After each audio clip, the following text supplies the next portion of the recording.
최고의 복을 받는 우리 여의도 순복음 행성교회 성도님들 되시기를 주님의 이름으로 축원합니다. 우리 애기 엄마 오셨는데 여기 들어가면 애기들이 좋아하는 장난감들이 있고 제 예쁜 얼굴도 나오니까 애기들하고 옆으로 들어가셔서 예배 드리세요. 예. 따라할까요? 오직 십자가의 능력으로, 오직 십자가의 능력으로.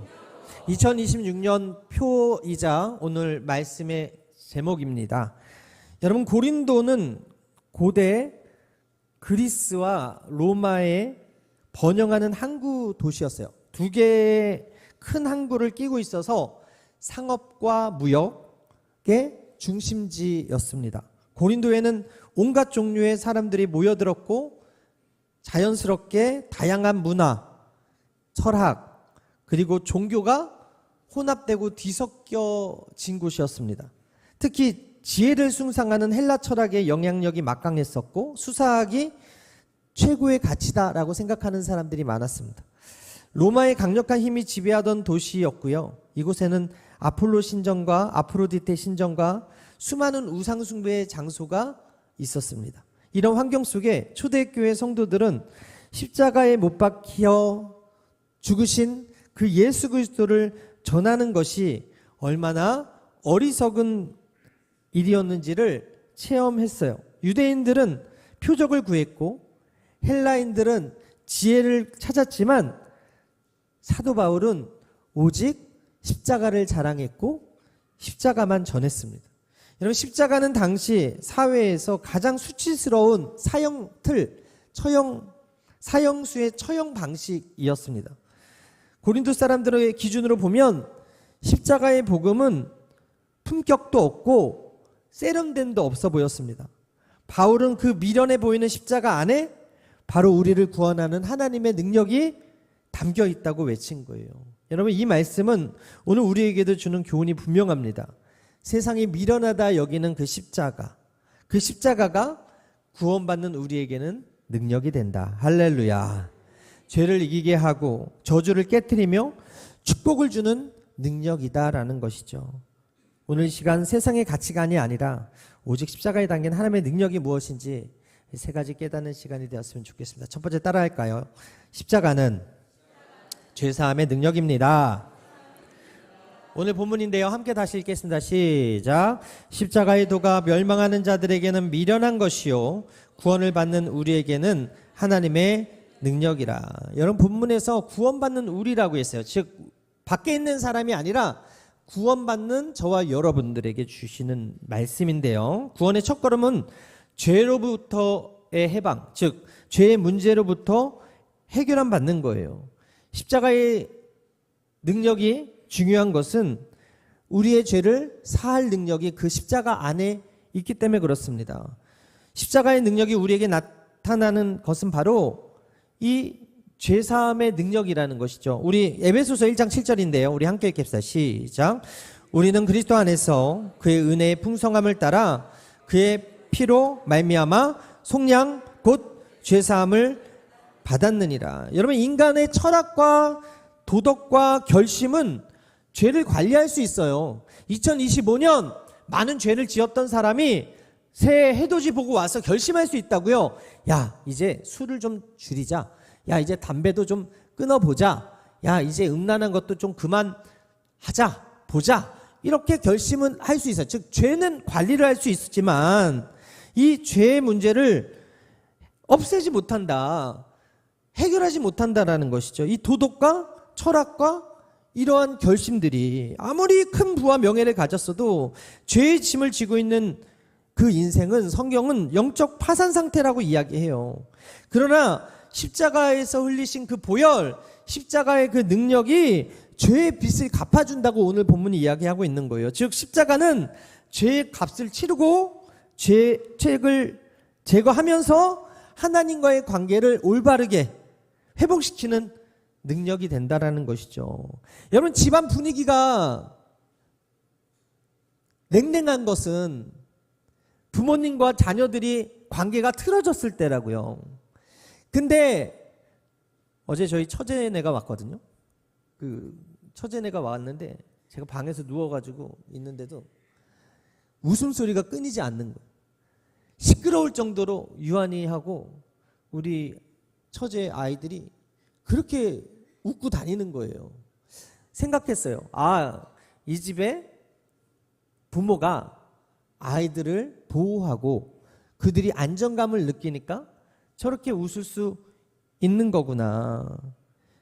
여러분, 이게 무엇을 의미합니까? 하나님과의 올바른 관계가 있는 사람들은 죽어서 가는 천국이 아니라 오늘 here and now, 지금 여기에 천국을 경험하며 웃을 수 있는 거예요. 바울이 감옥에 있었음에도 불구하고 기뻐할 수 있었던 것은 하나님과의 올바른 그 관계 속에서 기뻐할 수 있게 되었더라.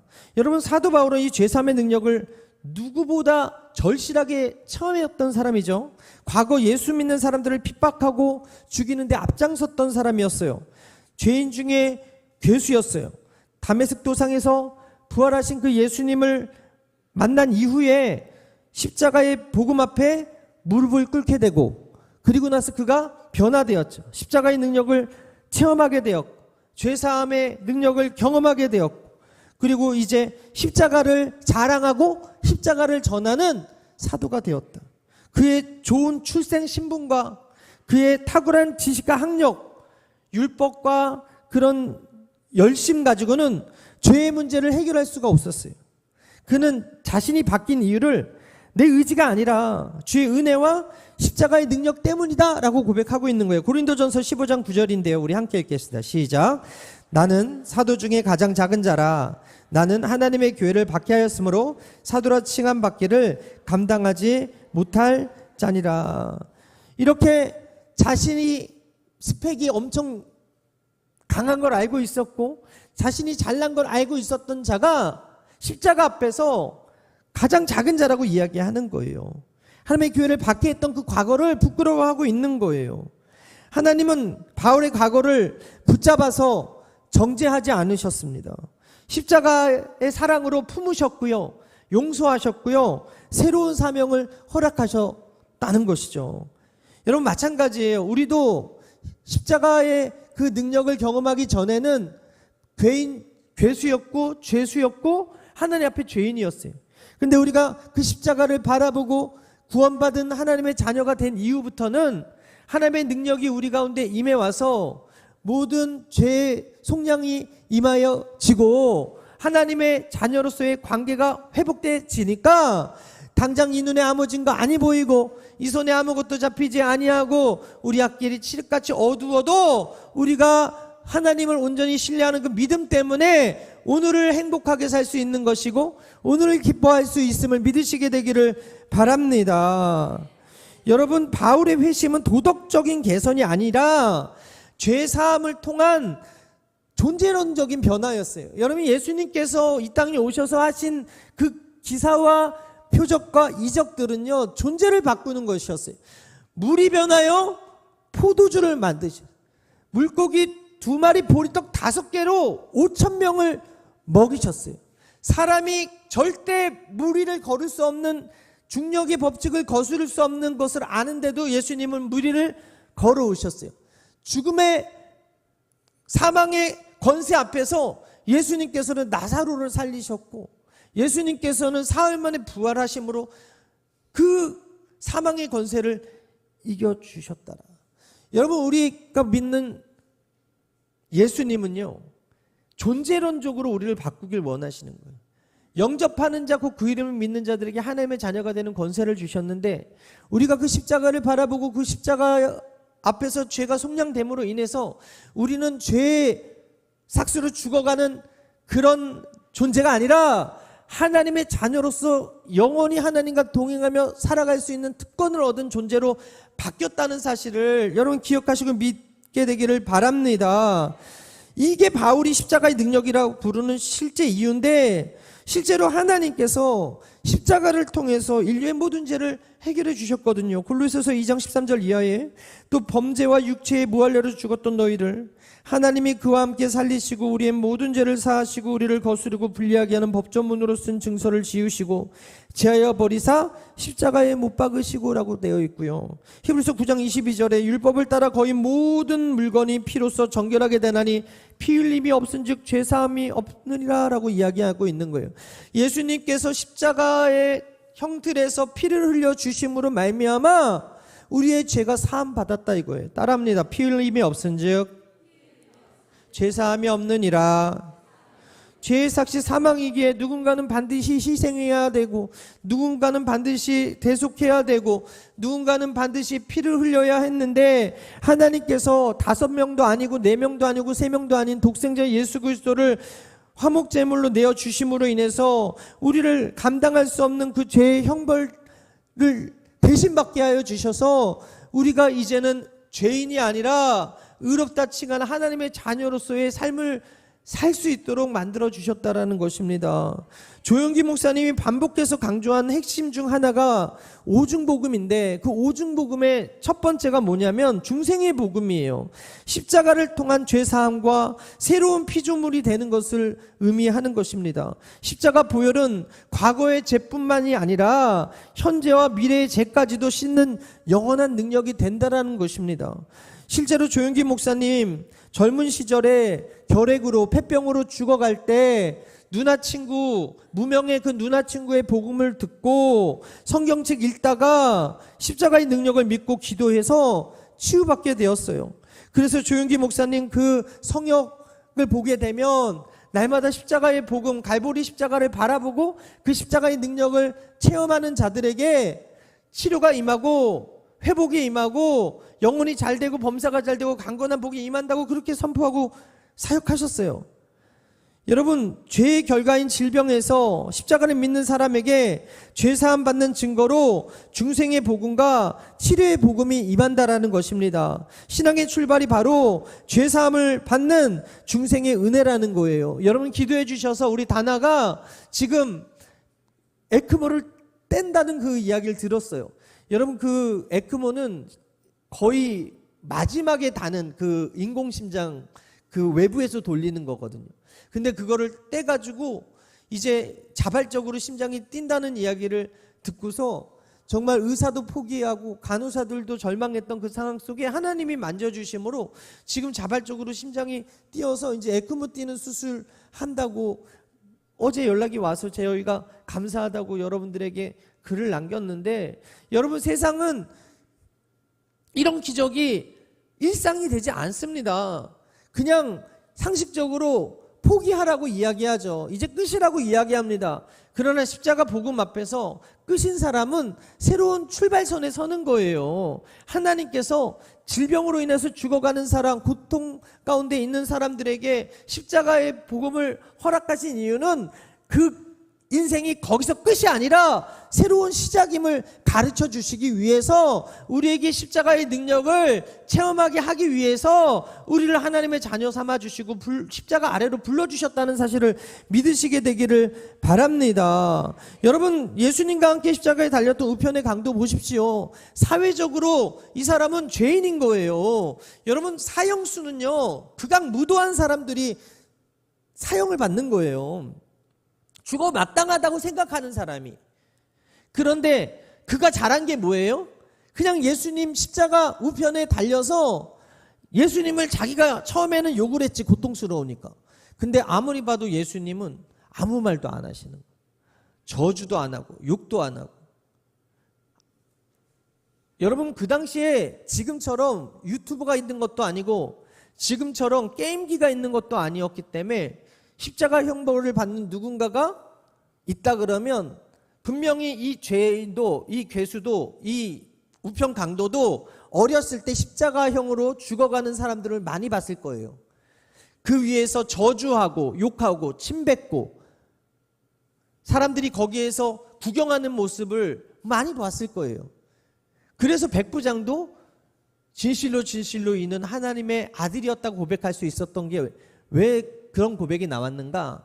십자가에서 수많은 죄수들이 저주를 퍼붓고 욕하면서 죽어가는 모습을 많이 봤는데 예수님은 정말 묵묵하게 그 십자가의 길을 가셨기 때문에 우편강도도 옆에서 보니까 이는 정말 다른 사람과 달랐기 때문에 그가 뭐라고 얘기합니까?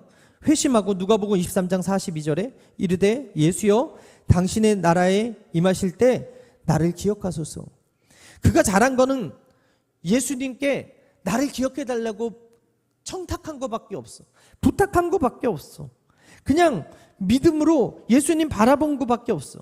그러자 예수님께서 그 우편강도에게 영원한 생명을 약속하는 거예요. 누가복음 23장 43절에 예수께서 이르시되 내가 진실로 내게 이르노니 오늘 내가 나와 함께 낙원에 있으리라. 그의 평생의 죄가 십자가 위에서 단 한순간의 고백, 단 한순간의 그 믿음으로 완전히 사함받는 능력으로 변화되어 나타났다라는 거예요. 여러분, 십자가 앞에서 어떤 죄인도 못 용서받을 사람 없고요, 십자가 앞에서 어떤 죄인도 다 품어주시는 은혜가 있음을 기억하시게 되길 바랍니다. 다윗이요, 밧세바 간음하고 그의 남편 우리야를 살인교사했잖아요. 큰 죄를 범했잖아요. 그런데 선지자 나단이 찾아와서 책망했을 때 그가 철저히 회개하며 이렇게 고백하잖아요. 시편 51편 7절 함께 읽겠습니다. 시작. 우슬초로 나를 정결하게 하소서. 내가 정하리이다. 나를 씻기소서. 내가 눈보다 희리이다. 그는 죄를 지은 뒤에 왕권 뒤에 숨지 않았습니다. 하나님의 궁유를 붙들었습니다. 죄는요, 여러분, 숨긴다고 사라지는 게 아니잖아요. 하나님 앞에서 죄가 씻겨야 새로운 마음이 오고 용서받아야 즐거움과 기쁨이 회복될 수 있음을 알았어요. 그래서 다윗은 죄를 졌을 때 나단의 책망, 무명의 선지자의 책망에 변명하거나 왕권 뒤에 숨지 아니하고 주님 앞에 무릎 꿇고 철저히 회개했을 때 용서받았고, 구약 제사 제도를 통해서 십자가의 예표인 속죄제를 통해서 죄사함을 받게 되었다. 그래서 그는 용서받았고 그는 하나님의 마음에 합한 자로 다시 설 수가 있었다. 여러분, 우리가 이 본문에서 적용해야 될 것은 무엇입니까? 더 이상 나의 의로나 나의 노력이나 나의 경제력이나 나의 스펙 가지고는 죄의 문제를 해결할 수 없다. 오직 예수 그리스도의 능력, 예수 그리스도의 십자가를 믿음으로 바라볼 때 그 죄의 문제를 해결할 수 있음을 믿으시고 하나님의 죄사함의 능력이 우리를 덮고 참된 자유와 평안을 주신다는 사실을 믿는 여러분 되시기를 바랍니다. 내가 매일 십자가 앞에 더 가까이 가오니 구세주의 흘린 보배 피로써 나를 정케 하소서. 아멘. 두 번째 따라하겠습니다. 십자가는 저주에서 해방시키는 능력입니다. 아담의 불순종 이후에 죄와 함께 이 땅에 들어온 게 삼중 저주였습니다. 영적인 죽음, 환경의 저주, 육신의 질병과 죽음이었습니다. 아담의 범죄로 인해서 땅이 저주를 받았고 인간은 수고해야 먹고 살 수 있었고 여성은 해산의 고통을 감내해야 했습니다. 그런 고통 속에 살게 된 그런 우리들, 아담의 그 불순종으로 말미암아 찾아온 질병과 가난과 패배의 저주가 있었지만, 그런데 예수님은 마지막 아담으로 오셔서 십자가에서 그 삼중 저주를 담당해 주셨어요. 이사야 53장 4절 이하 우리 함께 읽겠습니다. 시작. 그는 실로 우리를 질고를 치고 우리의 슬픔을 당하였거늘 우리는 생각하기를 그는 징벌을 받아 하나님께 맞으며 고난을 당한다 하였노라. 그가 찔림은 우리의 허물 때문이요 그가 상함은 우리의 죄악 때문이라. 그가 징계를 받음으로 우리는 평화를 누리고 그가 채찍에 맞음으로 우리는 나음을 받았도다. 여러분, 질병, 가난, 실패, 죽음, 고통, 이 모든 것들은 죄로 말미암아 이 땅에 들어온 것들이에요. 저주의 결과물들이에요. 그런데 하나님께서 예수 그리스도를 이 땅에 보내주시고 십자가 대속을 통하여서 인류에 임한 모든 저주를 단번에 해결해 주셨다. 사도 바울은 율법주의자로서 율법의 저주 아래 있었던 자였습니다. 그는 빌립보서 3장 6절에 열심으로는 교회를 박해하고 율법의 의로는 흠이 없는 자다라고 얘기하면서 자신이 얼마나 율법에 매여 있었는지를 고백했어요. 그리스도를 만난 이후에 그가 이 율법의 열심을 뭐라고 고백합니까? 배설물로 여기는 거예요. 갈라디아서 3장 13절에 그리스도께서 우리를 위하여 저주를 받은 바 되사 율법의 저주에서 우리를 속량하셨으니 기록된 바 나무에 달린 자마다 저주 아래에 있는 자라 하였습니다. 여러분, 십자가는 구약 시대의 가장 끔찍한 저주 그리고 심판의 상징이었는데 하나님께서 바로 그 저주의 상징 십자가에 사랑하는 당신의 아들을 달리게 하심으로 말미암아 우리가 받아야 될 모든 저주를 예수님께 담당시켜 주셨다. 그래서 십자가에서 사랑하는 당신의 아들이 죽는 그 모습을 보시면서 가슴 아파하셨지만 그로 인해서 누굴 얻었다? 저와 여러분들을 양자 삼아 주시고 자녀 삼아 주시고 삼중 저주로부터 해방시켜 주셨음을 믿으시게 되길 바랍니다. 예수님께서 친히 저주가 되어 주심으로 우리가 저주의 사슬에서 풀려나서 자유를 얻게 된 거예요. 사탄은 지금도 죄를 통해서 유혹을 통해서 우리를 정죄하고 저주 아래 묶어두려 하지만 예수님께서 십자가에서 사탄의 머리를 상하게 하시고 부활하셔서 참된 승리를 가르쳐 주셔서 그래서 지금 저와 여러분들이 승리자로 이 자리에 서 있는 거 아니겠습니까? 십자가는 사탄의 모든 참소와 저주로부터 우리를 보호하는 하나님의 능력의 방패가 됨을 믿으시게 되길 바랍니다. 사도 바울이요, 사역 중에 수많은 핍박이 있었고 위험 가운데 노출되어 있었어요. 그런데 그가 붙든 것은 환경이 아니라 사람이 아니라 인맥이 아니라 과거의 스펙이 아니라 하나님의 능력이었다. 유대의 율법주의 저주에 얽매여 있었지만 십자가를 통해 그 모든 저주에서 해방되었다 고백하는 거예요. 갈라디아서 6장 14절에 그러나 내게는 우리 주 예수 그리스도의 십자가 외에는 결코 자랑할 것이 없으니 그리스도로 말미암아 세상이 나에 대하여 십자가에 못 박히고 내가 또한 세상에 대하여 그러하니라. 여러분, 박해가 있었고 고난이 있었고 핍박이 있었음에도 하나님은 사도 바울을 로마 감옥에서 풀어주시고 그의 편지가 성경이 되어서 신약의 27권 중에 13권, 히브리서까지 하면 14권을 수억 명의 사람들에게 전하게 하심으로 어떻게 됐어요? 저주에서 해방시키는 하나님의 일꾼으로 사용해 주시더라는 거예요. 여러분, 하나님이 종살이하던 그 이스라엘 백성들을 출애굽을 시켜주셨어요.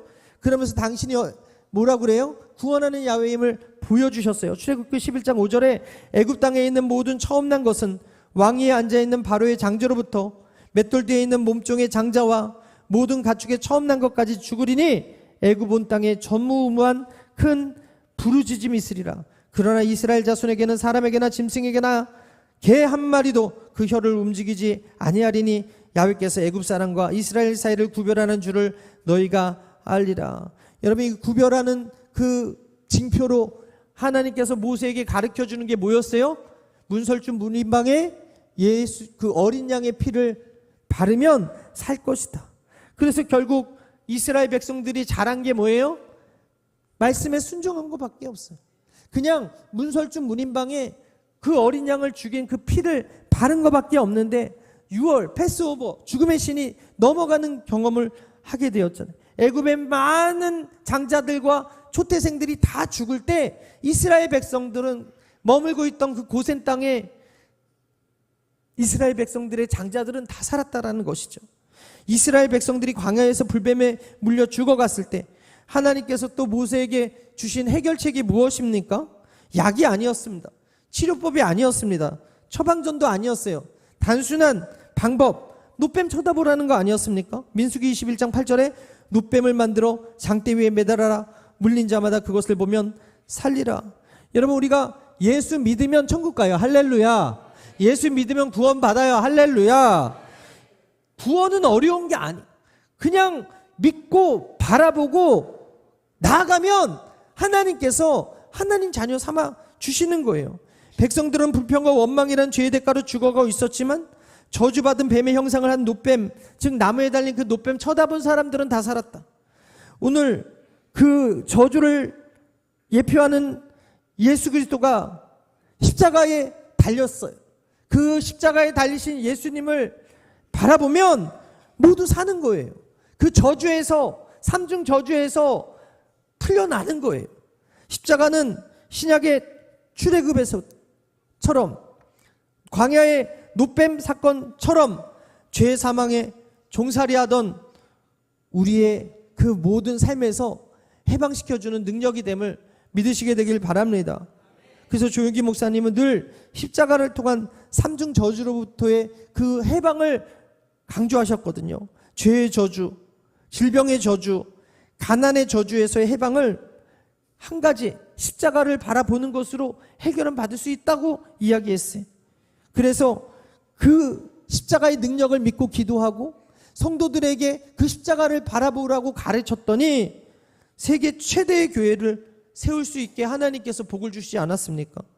여러분, 혹시 끊어지지 않는 실패와 질병, 그리고 2025년에 끊임없이 나를 옥매고 있었던 그런 관계의 어려움이나 저주가 내 발목을 잡고 있다면 2026년 이 첫 예배에 나오신 여러분들이 십자가의 능력을 의지하고 그 십자가를 바라봐서 그 모든 죄로부터 해방되어지고 중독된 것들에서 끊어지고 우리의 발목 잡는 그 올무로부터 해방되어지는 은혜가 있게 되기를 주님의 이름으로 축원합니다. 따라하겠습니다. 예수님께서 십자가에서 나의 모든 저주를 담당해 주셨습니다. 그래서 나는 해방되었습니다. 믿으시면 아멘. 따라하겠습니다. 세 번째, 십자가는 삼중 축복의 능력입니다. 여러분, 십자가의 능력은 단순히 그냥 죄와 저주를 소멸시키고 해방시키는 것에서 끝나지 아니하고 적극적인 축복을 부어주는 삼중 축복의 통로가 됩니다. 여러분, 여기서 구원은 단지 죽어서 천국만이 아니라 하나님의 나라가 십자가를 믿고 바라보는 사람들에게 임해오는 축복이 있다라는 거예요. 하나님의 나라가 사람 안에 임하면 그 영혼이 살아나고 환경이 복을 받고 존재가 새로워지는 총체적인 구원이 임하는데, 이것을 가리켜 조용기 목사님은 삼중 축복이라 그랬어요. 그래서 요한 3서 1장 2절, 이 말씀 여러분 우리가 다 외우지만 그래도 한 목소리로 읽겠습니다. 시작. 사랑하는 자여, 내 영혼이 잘된 같이 내가 범사에 잘되고 강건하기를 내가 간구하노라. 여러분, 십자가는 우리의 영혼을 구원시켜 주실 뿐만 아니라 모든 일을 잘되게 만들고 육신의 강건을 허락해 주는 능력이 됨을 믿으시게 되길 바랍니다. 영혼에 잘된다는 것은 십자가로 말미암아 죄가 사하여지고 하나님과의 관계의 회복이 일어나고 화목해졌다라는 것이고, 범사가 잘된다라는 것은 하나님의 나라의 가치가 우리 삶 가운데 적용돼서 정직과 사랑과 섬김과 지혜가 임하고 관계와 가정의 질서가 회복된다라는 것이고, 무엇보다 강건함은 성령께서 내 내면을 붙드시고 절망을 이길 힘을 주시고 때로는 육신의 질병으로부터 자유케 하셔서 병을 고치는 능력이 임한다라는 거예요. 이 목사님께서 삼중 축복의 순서가 매우 중요하다고 가르쳐 주셨는데, 가장 먼저 무엇이 잘 돼야 됩니까? 영혼이 잘된 같이. 따라합니다. 영혼이 잘된 같이. 영혼이 잘된 같이. 여러분, 영혼이 잘 돼야 될 줄 믿습니다. 여러분, 오늘 주보를 다 나눠드렸는데요, 이게 1년에 52주 52개 다 모으십시오. 이 영혼이 잘 되는 첫 번째는 주일 성수하는 거예요. 교회에 빠지지 않는 거예요. 거룩한 예배 열심히 나오는 거예요. 영혼이 잘 되면 범사가 잘 되고 강건한 것이 그냥 따라온다는 사실을 기억하시게 되길 바랍니다. 하나님과의 관계가 바로 설 때 우리의 영혼이 확신과 성령 충만함으로 강건해질 때 그 결과 우리 범사가 잘 된다. 삶이 형통해진다. 육신도 치료받고 강건해지는 역사가 있음을 믿으시게 되길 바랍니다. 폐병으로 죽어가던 절망 속에서 조용기 목사님이 예수님을 만나니까 그 영혼이 먼저 살아나니까 그 폐병으로부터 자유케 해주시고 더 나아가 세계 최대의 교회로 만들어주시는 범사의 하나님께서 그 목사님을 통한 축복을 보여주셨잖아요. 십자가의 능력이 그의 삶의 삼중 축복으로 나타난 것이 신학화된 것이 바로 이 삼중 축복인데, 여러분 하나님은 조용기 목사님뿐만 아니라 찾아보니까 사도 바울을 통해서도 그 축복을 주셨더라고요. 이방인 교회를 세우고 그의 삶을 삼중 축복의 모델로 만드셨는데 그가 십자가로 말미암아 영혼의 구원을 얻고 범사에 하나님의 인도를 경험했어요. 그래서 유라굴로 태풍 가운데서도 살아나고, 뱀에 물렸어도 살아나고, 매를 맞아 죽은 줄 알고 버림받았음에도 불구하고 살아나는 그런 놀라운 역사를 누리더라. 그래서 그가 로마서 8장 28절에 이렇게 고백 안 합니까? 하나님을 신뢰하노니 모든 것이 합력하여 선을 이루리라. 여러분, 십자가의 능력이 우리 삶의 모든 영역에서 역사하고 있음을 믿으시게 되길 바랍니다. 바울의 삶, 여러분 한번 읽어보시면 알겠지만 늘 평탄하지 않았어요. 범사가 다 평안하지 않았어요. 그럼에도 불구하고 감옥에서 감사할 수 있었던 것, 감옥에서 찬송할 수 있었던 것, 감옥에서 기뻐하라고 이야기할 수 있었던 것은 십자가의 능력 때문이라는 것이죠. 빌립보서 4장 13절 함께 읽겠습니다. 시작. 내게 능력 주시는 자 안에서 내가 모든 것을 할 수 있느니라. 하나님께서 십자가를 통해서 우리에게 주시기 원하시는 복이 무엇입니까? 총체적인 복이다. 바울에게 있어서 십자가는 단순히 고난의 상징이 아니라 하나님께서 좋은 것을 공급하는 축복의 통로였듯이 하나님께서 오늘 이 시간 십자가를 바라보는 여러분들의 영혼이 잘 되길 바라시고 범사가 잘 되길 바라시고 강건하기를 바라신다는 사실을 믿으시게 되기를 바랍니다. 여러분, 아브라함이요, 창세기 12장 2절에 말씀을 받았습니다. 내가 너로 큰 민족을 이루고 내게 복을 주어 내 이름을 창대하게 하리니 너는 복이 될지라. 그 말씀대로 그는 정말 믿음의 조상이 되었고 하나님과 친밀한 관계를 누렸어요. 그래서 그 말씀을 믿음으로 받으니까 영혼이 의롭다 함을 얻고 그의 삶에 복을 주셔서 거부가 되었어요. 가축도 많았고 은금도 풍부했고 318명의 가신을 거느려서 롯을 구출해 오는 그런 축복을 받았어요. 늙은 나이에도 자녀를 출산하는 복을 받아서 100세 때 아들 이삭을 낳고 175세에 죽을 정도로 장수의 복을 누리게 되었더라. 여러분, 갈라디아서 3장 14절은 아브라함과 우리가 멀리 떨어져 있는 존재가 아니라 정말 친밀한 사람임을, 정말 관계가 있는 사람들임을 알려주고 있는데, 갈라디아서 3장 14절 함께 읽겠습니다. 시작. 이는 그리스도 예수 안에서 아브라함의 복이 이방인에게 미치게 하고 또 우리로 하여금 믿음으로 말미암아 성령의 약속을 받게 하려 함이라. 따라합니다. 믿음으로 말미암아. 아브라함이 믿어서 하나님이 그에게 의롭다 하신 것처럼 우리가 예수님을 믿고 우리가 하나님을 믿고 그 십자가의 보혈의 능력을 믿을 때 아브라함의 복이 여러분들에게 임함을 믿으시게 되길 바랍니다. 십자가를 통해서 우리도 아브라함의 복을 받는 거예요. 예수 그리스도께서 십자가에서 우리 대신 죄의 사슬을 끊어버리고 짊어주셨기 때문에 우리가 믿음으로 나아가 십자가를 바라볼 때 아브라함의 복의 주인공이 된다는 사실을 기억하시게 되기를 바랍니다. 혹시 여러분들 중에 삶의 문제나 육신의 질병 때문에 고통당하고 힘들어하는 분이 있다면 오늘 그 십자가를 바라볼 때 우리를 얽매고 있던 모든 중독의 고리와 모든 저주의 고리에서 끊어지는 자유함이 임하게 됨을 믿으시게 되길 바랍니다. 말씀을 마치겠습니다. 우리는 고린도전서 1장 18절 말씀을 통해 오직 십자가의 능력에 대해서 나누었는데, 십자가는 우리의 모든 죄를 깨끗하게 씻어주는 죄사함의 능력임을 믿으시고, 십자가는 우리를 묶고 있던 모든 율법 실패 저주를 끊어내는 해방의 능력임을 믿으시게 되길 바랍니다. 그래서 십자가는 우리의 영혼과 범사와 육신을 온전케 하는 삼중 축복의 능력이 된다. 그래서 멸망하는 자의 시선으로 십자가는 아무런 능력이 없어요. 예수님께서 걸어가실 때 12의 혈루증 앓은 그 여인은 믿음으로 손을 뻗어서 그 옷자락을 붙들었을 때 그 혈루의 근원이 말랐어.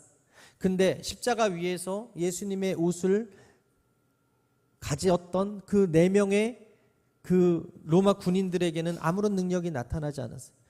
여러분, 교회에 십자가가 세워지고 그냥 지나가는 사람들이 십자가가 있네라고 보는 그곳에 능력이 나타난 것이 아니라 십자가를 바라보고 믿음으로 반응하는 자녀들에게 능력이 나타나는 거예요. 예수님이 나의 병을 고칠 거야, 저분이 나의 문제를 해결해 주실 거야 라고 믿음의 손을 뻗어서 그 옷자락에 손을 댔던 그 여인이 치료받았잖아요. 여러분, 그냥 장식하라고 귀걸이, 목걸이 있는 세상 사람들도 다 아는 십자가가 아니라 그 십자가에 능력이 된다. 그 십자가가 나를 오늘 고칠 수 있다. 그 십자가가 모든 죄의 문제 해결할 수 있는 권세가 있다. 믿음으로 반응하는 자녀들에게 하나님이 오늘 역사하신다는 사실을 믿으시게 되길 바랍니다. 여러분의 삶의 문제 앞에, 죄의 유혹 앞에, 질병의 고통 앞에, 미래의 두려움 앞에 십자가를 바라보고 붙드는 인생 되시기를 바랍니다. 이 십자가의 능력이 오늘 예배하는 우리 모든 성도님의 삶에, 그리고 2026년 여러분들의 인생 가운데 끊임없이 나타나는 은혜가 있게 되기를 주님의 이름으로 축원합니다. 우리 함께 찬양하고 기도하겠습니다.